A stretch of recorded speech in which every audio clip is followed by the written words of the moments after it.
Hello, everyone. Greetings and salutations. Welcome back to another episode of the Back of the Pack podcast. I'm your host, Kyle Walker. Thank you so much for tuning in. Here we are in the first week of June. This date of this recording in this episode is June 3rd. I know that's crazy to me. I'm sure it is crazy to you. But before we actually dive in, do this. If you're watching on Facebook, go down and hit the like button. If you're watching on YouTube, go hit the like button. Let's make this the most liked episode ever. Why? Because I kind of want to. Yeah, it sounds good, right? But anyway, this past weekend for the podcast, we were in Fargo, North Dakota. Yes, we drove all the way up to Fargo, myself and a big group of Kansas City runners and people from around the country. We're all up there for the Fargo Marathon. So, we're going to talk about this event. We're going to talk about it probably the whole episode. So if you don't want to hear about Fargo, like the episode, and then you can go listen to something else. But who would really want to miss this? Let's be honest. What we're going to start with, okay? So I like giving honest feedback about races. I don't ever try and bash a race. Again, there's only one I've ever really bashed. Then this certainly won't be it. The people of Fargo and the good folks who run this race, who organize this race, they will be the first to tell you that this was not their best effort. There were a lot of hiccups, a lot of things that just didn't quite go right. They didn't exactly go wrong, but they didn't quite go right. Let's talk about the reason for that. And there is a good reason. And so that's where they kind of get a pass. Now, if you'll forgive me, if you're watching, I'm going to kind of lean a little bit. I need to get to my mouse. I want to pull up an article. Here we go. So, this race, this was its 20th running. For 19 of those years, their race director was Mark Knutson. Okay. Mark Knutson unfortunately passed away before this running here in 2024. As the race director and the person who took this from beginning to this year's race, I'm sure that this guy had it down. And in his stead, after his loss, I'm sure it has become infinitely more difficult as you have more people now being involved. You're trying to pick up where things got dropped off. And I can see why this would be a complete issue. But before we go into the race, let's talk about Mark Knutson. Okay. So again, the brainchild or the brains behind, I should say, the Fargo Marathon. And here's what they have written about him. It says, remembering Mark Knutson. On July 9th of 2023, the Fargo Marathon lost our beloved race director, Mark Knutson, in a tragic accident. Mark's unexpected passing has left an immense void in our hearts and the community he cherished so deeply. We want to take this opportunity to honor Mark's memory and express our commitment to continuing his remarkable legacy. And now they go on to say the essence of the race. Mark, simply put, was not just the race director of the Fargo Marathon, but its very essence. His warm and genuine nature endeared him to all who had the privilege of meeting him during his races, and his kindness, drive, and passion were evident to everyone he encountered. He poured his heart and soul into the things he loved, his family, friends, and his events. Mark was a dear friend to so many within the running community and beyond, and we are profoundly aware of the immeasurable impact Mark had as a pillar of the Fargo community. Over the past 19 years, he dedicated himself to transforming the Fargo Marathon into a world-class event that attracted runners from around the globe. His relentless pursuit of excellence, and his commitment to providing an unforgettable experience for all participants set the Fargo Marathon apart. And so here's how they wanted to honor Mark's legacy. We want to assure you that in his honor, we are steadfast in our commitment to producing the 21st anniversary of the race and ensuring it is a fitting tribute to the man who touched our hearts in so many ways. Together, we will ensure that the event continues to be a celebration of Fargo, a testament to Mark's enduring legacy, and an event that would make him proud. To honor his incredible legacy, the Fargo Marathon team has worked diligently alongside Mark's family to find the best ways to enshrine his memory and in the race he's so adored. I'm sorry, I cannot read. It's a little too far away. The Friday night 5K, which was an event Mark was always enthusiastic about, has been officially renamed the Mark Knutson Friday Night 5K. Along with the race's name, the 5K swag is planned to be 80s rock themed, which was Mark's favorite. A portion of the half and full marathon courses has been designated Mark's Mile, where spectators will be directed as runners pass by the sounds of 80s rock music and their family and friends cheering them on. Each participant's bib We'll also have a tear off tab that can be used to donate $5 to Shoes for Kids, a charity Mark established aimed at supporting children across the Fargo community. Finally, we will soon be sharing a memorial video of the memories and photos our team has collected of Mark in his many years with Ventures Endurance.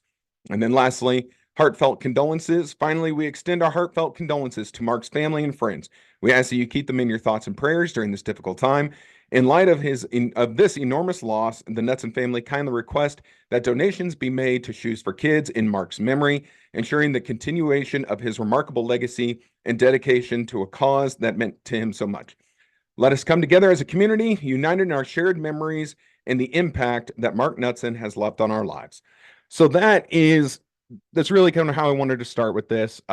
Again, if you have a race director of so many years and then you have to endure that tragic loss, there's going to be things surrounding the race that don't go perfectly. And you know what? It happens. So I wanted to share that, but let's go into it. So the Mark Knutson 5K, and I have the medal right here. And if you are looking at the screen, you'll see, there we go. You can see it's a big star, red, black, yellow, and then very zebra on the ribbon, which I thought was kind of fun. So I didn't know until I was there that apparently Def Leppard was Mark's favorite band and band of choice. So yes, this is very 80s rock themed. So this is for the 5K that we ran on Friday night. So what we did, if you did the 5K on Friday night and then you did any of the distances on Saturday, you got the Go Far medal. It was just called the Go Far medal for doing both. So for the podcast here, we did the 5K, and then the next day we did the full. So let me tell you about that. So running a 5K the night before a full. I've done this one time before. I did that in Grandma's in Duluth, Minnesota, for the Grandma's Marathon. For them, they call it the Great Grandma Challenge, where you do a 5K the night before and then you run a distance the next day. I did 5K full, and I swore I'd never do a 5K full again. And yet here we are making the same mistakes. I make the mistakes so you don't have to. It is super fun, but you have to be really aware of what you're doing. You're putting 3 extra miles on your legs before doing a full marathon, which, let's be honest, a full marathon is, a big physical undertaking. I don't care who you are, how in shape you are. There's not people who do full marathons and think, okay, great, I'm lovely, everything's wonderful. No. You're putting an extra 5K on your legs before running a full the next day. So you just kind of have to be aware that that's what you're doing. And that's what I did. So I am staying aware of that, but we'll get to the full marathon in a second. We went to Concordia College this is actually in Moorhead, Minnesota, which is directly across the state line from Fargo, North Dakota. So this race actually takes place in Moorhead. So in Moorhead, we went to Concordia College. That is where the expo was. The expo was nice. It was a little smaller than maybe I anticipated. Again, I went in there with expectations and it was just a little smaller than that. No big deal. I was still able to get my swag, get my shirt, buy some merchandise, and away I went. It was not an all-day affair. I didn't spend the entire day walking around the expo talking to every vendor I could. Of course, they had a lot of vendors very local to Fargo, no problem. And then they had a few of their running community shops, a couple chiropractors, which I think is standard. And then, sighting people who are at every expo ever in every part of the country and world. There's always going to be someone selling you sighting. Maybe you need sighting. If you do go to an expo, you'll find somebody. And so I did the expo and away we went. We go back to the exact same place Friday night for the 5K. This was a big 5K. I think I know it was well over 2,500 people, if not more than that. I would venture to say more than 2,500 people. But we're lined up. We're ready to go. One of my beats, and again, I think this comes down to just not having that person that is just so aware of everything. I kind of feel like this is a rookie mistake, and a race in its 20th year shouldn't have rookie mistakes, but I digress. Again, I am simply pointing this out. I'm not harping on them. I am not railing against them. None of that. When you have a race this big, you cannot, and the PA announcer flat said, we're lining up by the honor system. You can't line up by the honor system at a race this big because, and again, to celebrate Mark, there were people out there who may not otherwise be at running events, so they don't know the decorum that goes with a running event. So when you tell everyone just line up by the honor system, if you're fast in front, if you're slow in back, people really don't know what that means. So the start of the race, which was a bit of a wave start, and I'm not going to rag on them for that because honestly it needed it, because there were so many people kind of caught unawares of, let's say, skill levels. The first mile was brutal. It was rough.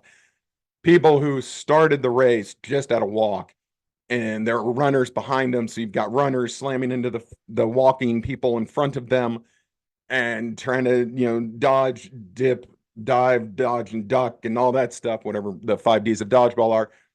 It was a cluster for that first mile. After the first mile, it thinned out a little bit. No problem. I definitely saw that there was an issue with the 5K leaders. At least the first two missed a turn, a very crucial turn that added at least 3/4 of a mile, if not more. So I'm sure their times were great. However, they didn't officially do the whole course because I saw them go by and the pacing vehicle go by. The pacing vehicle was so busy getting people out of the way because of the congestion, they completely missed a right turn to take them along the last part of the 5K course. And so I know a police officer, and again, my timing, this happened all right in front of me. A police officer went sprinting across the field, across the field of runners to start waving people, hey, you got to turn right here, runners. So the third place person made that right turn and they continued on the correct course. Again, this is just one of those things. Like it was a mistake, and mistakes happen, especially when you got a lot of new spoons in the pot. So there was that issue, the congestion, the wave start, which was actually needed because of the congestion. Another problem, this race got moved to sidewalks at some points. A 5K with thousands of people, at least more than 2,000, so thousands of people, you cannot have sidewalks. Holy cow. Again, congestion. The name of the 5K was congestion. It was an issue. So you're going out and it's just an out and back. Well, out back and then a little bit of a detour right at the end if you make the correct turns. But you go, you run, you're down the hill, you turn around and you're coming back. And when you're coming back, you have to go onto a sidewalk. And again, sidewalks were not our friends. There was a runner down, and I'll bet $100 she fell off the sidewalk, whether it be coming or going, just tripped on the curb because you got runners going in all directions. You got curbs, you have sidewalks, you have fans, you have spectators, you have all this stuff. Big congestion. I'm sure someone just misstepped. So there was a runner down. Medical attention was on the way to her. Her friends were there taking care of her. But again, these are just the things that you kind of, it's like, that's not good. But anyway, I continue on. So I ran personally a very slow 5K. I was in no hurry. I was not trying to PR. I was not doing anything silly or ridiculous. It was just kind of, tootle along. No worries. Came to the right turn. After you make the right turn that the first two people miss, then the road opens up because now it's no longer going against traffic. And really, I was coming back. I was already 2 miles in. There were still people coming out. That's how big this race was. Now, yeah, it was a lot of the walkers in the back, but again, still congestion. And you're running on sidewalks and you're running on path through a little bit of a park. So if anyone needs to go around someone, then you're off-roading. Flood area. You are in a flood area in North Dakota. The whole race was under flood watch the entire time. Part of the courses were changed due to the floods. So if you're going off-roading, you are running in mud and that's getting splattered all around. So anyway, this sounds like I'm complaining way more than I actually am. I am simply stating what happened and how I experienced it. I'm not faulting them for much of this. Like, I understand the situation. So while trying to report honestly, I also don't want it to sound like I'm trying to pile on. Definitely not the case. Ultimately, and let me go with this. I enjoyed this race. I enjoyed this race and this race experience. Was it perfect? Absolutely not. Are they all perfect? Absolutely not. So I enjoyed this. I'm just, again, telling you how it went for me personally. Anyway, once we made the right turn and it was no longer going against traffic, it was very beautiful. Very nice course. One little hill, no big deal. Big party environment. Finished the 5K. It was great. Handed us the medals. All was well. And on we went with life. So the 5K was done. The first part of the challenge was done. Left there. Immediately went to have pasta dinner because that race started at 6:30 p.m. Race starts the next morning for me at 7:15 a.m. So you have barely more than a 12-hour turnaround. So after the 5K, it was hustle on out of there. get some carbs, and then try and get to bed. So Olive Garden is my friend. Olive Garden works for me when I'm traveling and I'm doing a race on the road because I know exactly what to expect, and Olive Garden is everywhere. So it worked out well. Carbs are down, back to the hotel room, shower up, get comfy, make sure everything is lined up for full marathon the next day, try and get to sleep. I don't know about you. I don't sleep well before marathons. Now, it just call it nerves, call it just getting amped up, whatever you want to call it. That's what I've got. And so I'd say if I ended up with 4 hours of sleep that Friday night, I'd be happy with it. I'd say right around 4 hours, maybe. Something like that. So anyway, the alarm goes off at 5 a.m. and zoom, up out of bed, getting dressed, and it is time to go. And this is going to full marathon number 13 from yours truly, 13th state, 13th full marathon. Was I ready? No. Now, we've talked about this before. If you show up to a start line mentally defeated, and this was pointed out to me that I was doing this, thank you to Cody, then you know you're not going to run a good race. So I really had to try and turn my own attitude around and embrace that, you know what, this is going to be a good race. Yes, my legs were a little hair fatigued from the night before, but we're going to have a good race. We get there in the morning. They have a big stage going, big DJ pumping the tunes, trying to get people amped up. Went, used the restroom, the porta potty situation. If you got there early enough was good. If you got there later, it was looking a little hairy come start of race time. Now, what they did for this race, they started everyone, the 3 races that were left, full, half, and 10K. Everyone started at different times, and I did not understand the logic until after we got going. The half marathon started first. The half marathon started at 7 a.m. Now, the majority of the people I was up there with, once it was time to line up for the half marathon, they went to the start line. Okay, cool. Left my main man Russell and I there getting ready for the full. No problem. We watched all the halves go. 7 o'clock, away they went.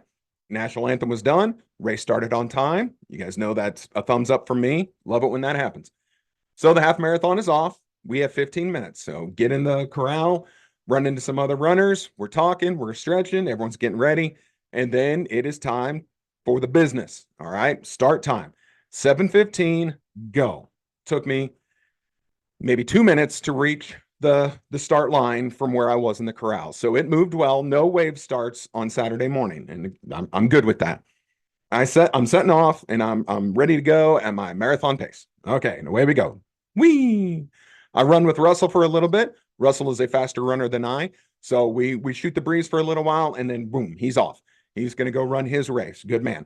I'm just trying to get lost in my music, and I'm just trying to take in some of the sights. Very quickly in the race, we see a turn.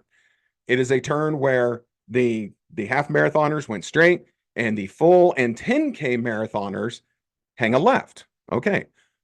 That made me think, oh, 10K, where are they? Well, they started 15 minutes after us.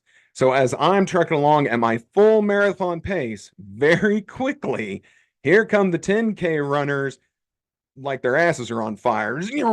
Gone right next, just they're trucking right along. There's one thing I did not like, and this is not the fault of the race. I wouldn't like this at any race. But when you had the 10Kers starting behind the full marathoners, and because just the differences in paces, of course, the 10K elites and fast runners and medium runners are going to go slamming right into the back of the pack of full marathoners. That's exactly what happened. What this does is this was the first thing that really tested, let's say, my mental strength, the mental fortitude. Can you stay within your own game despite what's going on around you? And I know this has affected a lot of runners a lot of different times and a lot of different ways.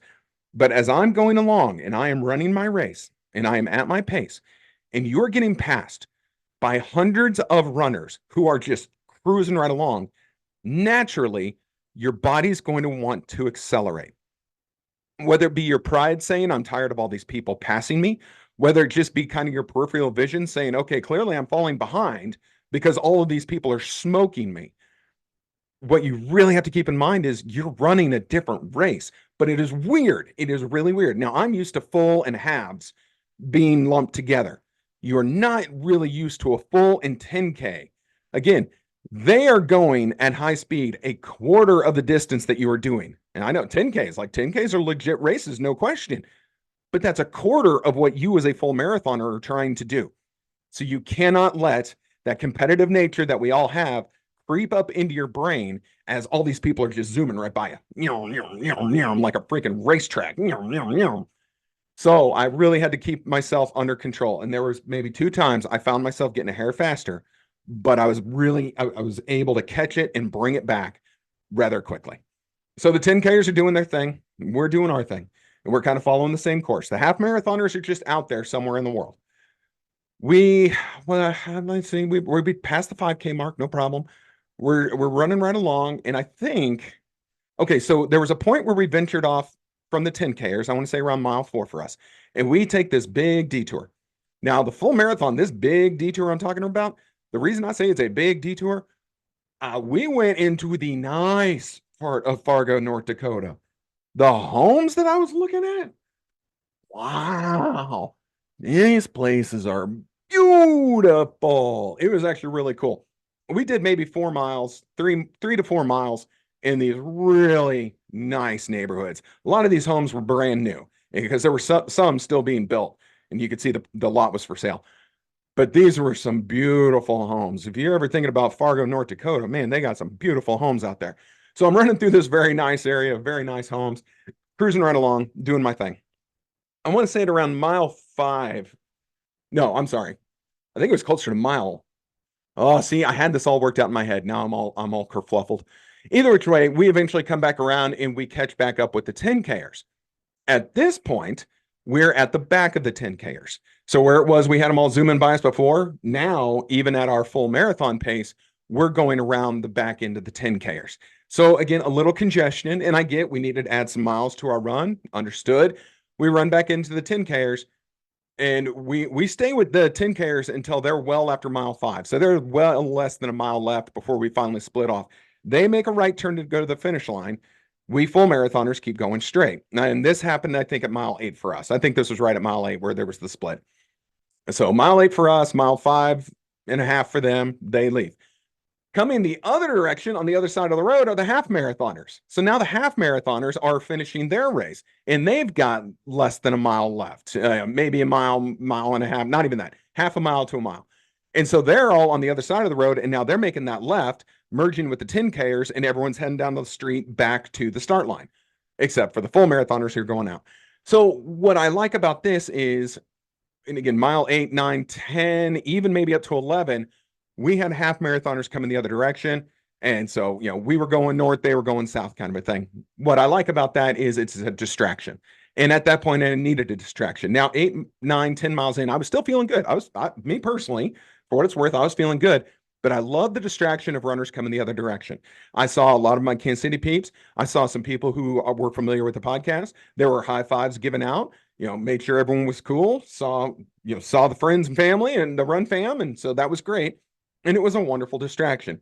We go down this very long, long street, and this is what's kind of heading us towards downtown Fargo, which was cool. We run through downtown Fargo. We still got the half marathoners coming against us. We make this left turn. We go way down a hill under a bridge, back up the other side. And that's where things kind of split off again. And we did our little bit in downtown Fargo. Now we're back into what I would call older neighborhoods, but still very pretty neighborhoods. Still a lot of very nice houses to look at. The crowd support was good, even for full marathoners. So we saw where the half marathoners would have turned around and started heading back. Well, we go well past that because at this point we're still waiting to get to halfway. So we're doing nice neighborhoods in the back. We hit the halfway point, get over the mats, no problem. Just cruise along. Again, this is all neighborhoods. I can't really give you a turn by turn. A lot of turns, a lot of weaving and winding, but it's all neighborhoods. So you're not going by these big markers. You're not hitting a baseball stadium. You're not hitting historic buildings. You're hitting homes. But that really helps with the crowd support aspect of it. If it's all homes and people decide to venture out into their front lawn to cheer people on, real easy for them. So it works out well. There was decent crowd support. Let's see. I was going to write this down earlier and I didn't. If I think of my 13 marathons, where would I put Fargo by way of crowd support? Middle of the pack for crowd support. I want to thank the people that came out. A lot of it was this was just kind of the excuse for neighbors to sit around and chat with each other. There were certainly a lot of people who were paying no attention to the race. It was just a beautiful morning, and so they were going to sit outside. And that's cool. I'm not knocking them. You know, that's good work if you can get it. But there were definitely some stretches of dead air where there was no one. There was maybe some folks who were less than crazy enthusiastic. And the thing where they hurt me, where my heart hurt, no one was handing out beer. Like I think I heard of one beer stand and that was it. And I missed it or they were already closed up by the time I went by. But I'm so used to at least getting a little, a little swig of the liquid refreshment there during a race, and there was none of that. It was very sad, very sad. So the good folks of Fargo, the fans and the people who live up there, just know that you disappointed me a little bit by the lack of beer available on the course. So anyway, you have to live with that now. So we're going through the neighborhoods. I think it was mile 18 where we hit the Mark Knutson Memorial Mile. I wanted to say that was right at mile 18. Through nice neighborhoods. They put these poles in the middle of the road that had flashing strobe lights on them. So they were all different strobe lights. And yes, there was music playing and there were bands on the course. And so they were really trying to make this a special mile. There were people out, there were lovely signs. I wonder aloud, and I kind of assumed like maybe this was his old neighborhood. And so this being his old neighborhood, maybe he lived right around there, lived along the course. It would make sense why that was his memorial mile. So I'm going to call it from mile 18 to 19. And again, a lot of weaving in between neighborhoods, but it was very nicely done. And so we finished that. By mile 19, mile 18, 19, I'm really starting to struggle personally. I do want to thank the Fargo Marathon for this. They had goo, which I'm not a fan of, but I knew I needed it. They had goo at a lot of different aid stations. Now, were their aid stations perfect? No, they were not, but they had goo at aid stations, and so I thank them for that. There were certainly some aid stations that were woefully understaffed, and they were struggling to keep up with the demand. I get that. That happens. Then there were some that probably were overstaffed. Like, okay, they're standing around doing nothing because they're only getting full marathoners. Whereas this one that was getting, 10K in full, they were getting beat. So anyway, that's just little something, just observation. So I'm trying to think where I was at. So we're out of that mile. We're starting to head back towards old historic Fargo. Okay. So after that, we go out a little bit through a neighborhood and we make what is very obviously the turnaround. Okay, it is the turnaround where we now know we are heading back towards the finish line. And even if you have miles to go, and at that point we had maybe 6 miles, we might have had a full 10K left. There's just something about making that turn. When you make that turn, you're like, okay, all right, we're heading back to the home front, heading back to the hacienda. Okay, thank goodness. At this point, it was getting warm. It was a beautiful start to the race. The temperature was perfect when we started the race. The temperature was definitely creeping up. We finished at a feel of 81 degrees.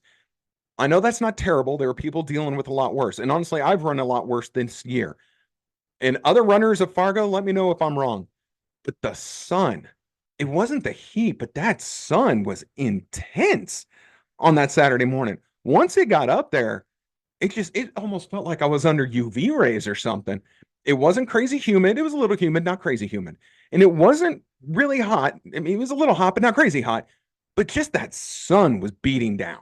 And so I found the sun to be very surprising. So I started riding the struggle bus around at mile 18, 19. I still kept my pace pretty good, but I knew I was falling off and I was slowing down. The leg fatigue from the night before was starting to set in. Remember, I kind of took 3 miles off my legs with little time to recover. I could feel it just a little bit, not an excuse, but I felt it a little bit. And then the heat coming down to the point other runners were talking about it too. Like, oh man, it's getting really hot. Yeah, it's getting really hot. Man, that sun is brutal. Yeah, that sun is brutal. So I think for a lot of us, back of the Packers, we were all starting to feel it. And I think it brought speeds down just a little bit. I continue on. We go back through downtown Fargo. Some good pictures taken there by the photographers. Credit to the photographers on the course. There was definitely a good amount of them, and they use the facial recognition software, not just enter your bib number or search and hope for the best. They have our faces, and so we're already getting emails like as we're out on the race. Oh, two photos have been found of you. 8 photos have been found of you. And you could click them, and it would take you right to them. So that was really cool. You guys got the photo thing down pat. Loved it. Went through downtown Fargo. We are really starting to head back. Now we head back to that road where the half marathoners were going and we were coming and they were coming and we were going and whatever you want to call it. We're back on that road. So we know where that is. We know there's like 3 miles left. So we're trucking along, 3 miles left. Thankfully, went through back through some neighborhoods, got a little shade mixed in. This course is flat, flat, flat, flat, flat. I think there's about 2 hills, and that's where you're going down under a bridge and then back up the other side. Other than that, flat course. Highly recommended if you are a fan of flat courses.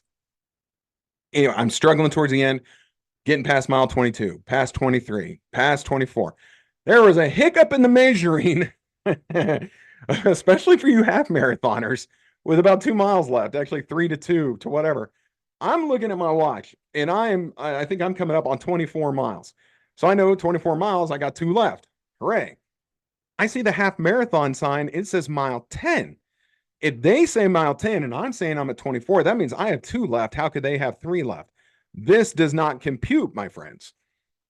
So I continue on, and I'm actually getting worried about it. And I'm talking to another runner about it as well, because her watch had already measured her over 26.2. Like in her mind, she should have been done. And I'm thinking, well, mine says we still got 2 left, but the half marathon marker says they had 3 left. So here's mile 10. Before that thing was even out of sight in our rearview mirror, you see mile marker 11. So something got really messed up there. And so the mile marker 11 was correct. 10 was definitely incorrect because it wasn't even a quarter mile in between them. So that was a little weird, but either which way, it corrected whatever the problem was. And so everyone knew we had 2 miles left. So we're cruising along 2 miles. I got a little bit of a second wind, so I'm chugging along a little better. Saw some folks who were walking the other direction who, woo, yay, go team. Hey, Kyle, how are you? Blah, blah, blah. That was great. Again, anytime I can get a distraction, it's good. We start coming down the home stretch, and it's just a long road. It is just a long, straight road. It's a road you started on, but you veered off at one point. Well, this time you're just finishing more of it. So down this road we go.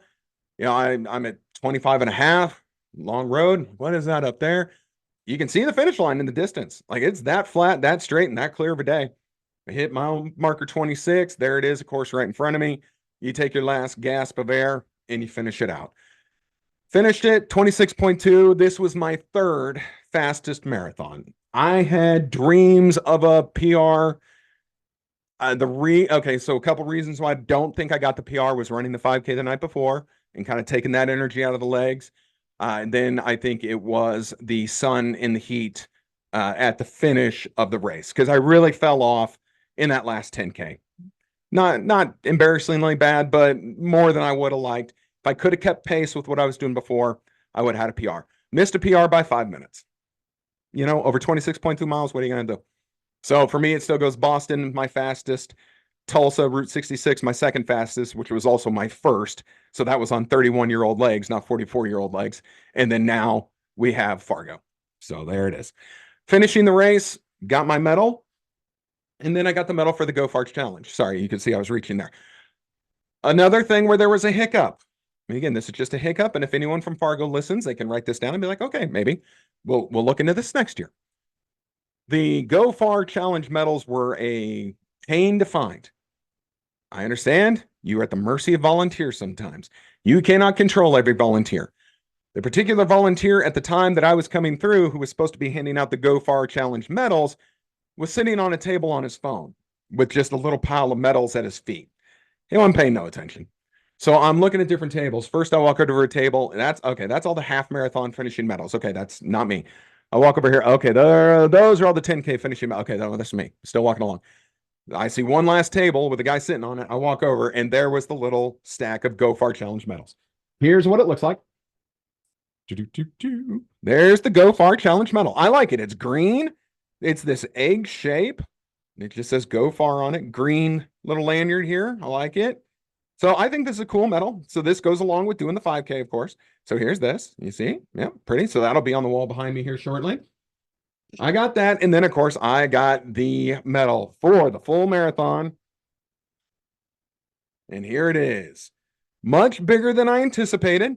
But as you can see right here, the Fargo Marathon 20th anniversary. It is gold. I don't know if you can tell that here on the screen, but it is a gold medal.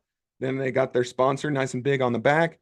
The lanyard is black. with some red, white, and blue kind of camo looking stuff on it, which is cool. But here it is. This is the finisher medal for the Fargo Marathon. I like it. I'm a fan of this medal. I'm glad I've got it. The half marathon ones were silver and a little smaller, but still the same kind of design. I got my medals. I was not going to walk all the way down to the other end of a domed stadium across a busy street to the Buffalo Wild Wings for the post-race party. I wasn't going to do it. I was tired. So I saw who I needed to see, waved goodbye to a couple people. I got in the car and I headed out of there. That was the end of the marathon experience for me. Went back to the hotel, showered up, and then I actually went out for a little bit. A lot of the Kansas City runners met at a local brewery, Drecker it was called, and we had a wonderful few hours of talking about the race, talking about running, talking about everything else, having some local adult refreshment. And then I finally hit the wall after about 3 hours. Okay, everybody, I'm tired. I've now had a few beers. I'm going to get some food and I'm going to bed. Well, I was half right. I grabbed some snacks from the hotel lobby and then I went to bed. I didn't even have dinner that night. I was just too tired. It finally hit me. I was tired. So then the next day, Sunday morning, I drove back home and here we are now on Monday. This was the Fargo Marathon race recap. And I know at times I might have sounded just a little complaining face. Again, not casting any kind of a shadow on that race. It was a wonderful experience and I'm super glad I did it. And I would recommend this race to people who want to do all 50 states, or people who want a good chance at a Boston qualifying time, or people who want to do a flat marathon. All of these things, you can check that box here at Fargo. Do I think people can BQ this course? 100% I do. Do I think people can get PRs on this course? I was within 5 minutes. And if I did things a little differently, trained a little harder, didn't do the 5K the night before, and felt maybe just a little more ready, yeah, this is a PRable course. And then it's flat. Some people love flat courses, and this was as flat as it could possibly be. So I would recommend this race to people, even though I'm a little complainy face about some of the little details about it. I understand it. I get it. I'm not at all mad at them. I'm giving you my experience here on the podcast. Okay. Fair enough. So there it is. That's the Fargo review. If you were in Fargo, let me know what you thought of the race. Let me know what you did that weekend, the first weekend in June. We're already in June. Yeah, flabbergasted. Okay, added a race to the calendar, and it's actually for this weekend coming up. June 8th, we'll be in Overland Park, Kansas for the Heroes for Hospice 5K. I'm just going to use this as a little recovery run, but I know there's some folks who are going to be out there. This race is a no medal race. You will not have a medal for doing Heroes for Hospice. They give you a t-shirt, but you know what? It's a good cause. And it's a course in Southern Overland Park. If you're familiar with the area, you're familiar with this course. You've done it before, trust me. But just a little 5K to kind of knock off the rest of the legs as I give it this week to recover. And then after that, the following weekend is going to be the Clinton Historic Half in Clinton, Missouri. So back to distance racing in mid-June because it's going to be so nice and cool, I'm sure. That's exactly what it's going to be, right? Sure. So then you can always go to BOTPOD. Wow. BOTPPOD, backofthepackpod.com. And you can look at our calendar and always see where we're going to be. Things are thinning out a little bit. The long spring running schedule is over, if you can believe that. This was kind of the end of it. Yeah, we've got a couple more half marathons mixed in there, but it's not just that boom, boom, boom. Every weekend there's something. There's going to be some 5Ks that we're doing that are just going to be for fun. But yeah, we're actually getting close to the summer running season, which is not nearly as intense as spring running season. But then that all leads to fall running season. As we know, for us is the Berlin Marathon. A lot of people doing Chicago, a lot of people doing New York. So there are big races to come in the fall, and pretty soon we're going to be training for those. Crazy, right? So I know I've run long in this episode. Thank you to all of those who have stuck with us. I do appreciate it. Again, much love to Fargo. Thank you guys very much for a very wonderful weekend. The town was lovely. The race was good. The race was good. All right. Take my little moaning aside. Race was fine, despite my nitpicking. It was good. I'm glad I went. I'm glad I did it. Got it off the list. Go team, go. Next full marathon for us is not until September. And that's the Berlin Marathon. After that, December in Mississippi. So we're kind of taking a break from full marathoning, which is good. Maybe I can get some of the other parts of my life back in order. We'll see about that. Anyway, being Heroes for Hospice this weekend. Back next week with a new episode where we're going to talk about whatever the heck we want to talk about. And that's what we're going to do. So I've been your host. I am the host, but I'm Kyle Walker. That's me. You are a wonderful listener who I thank you for every time. This has been an episode of the Back of the Pack podcast. Everyone have a safe week of training, and we will see you next week.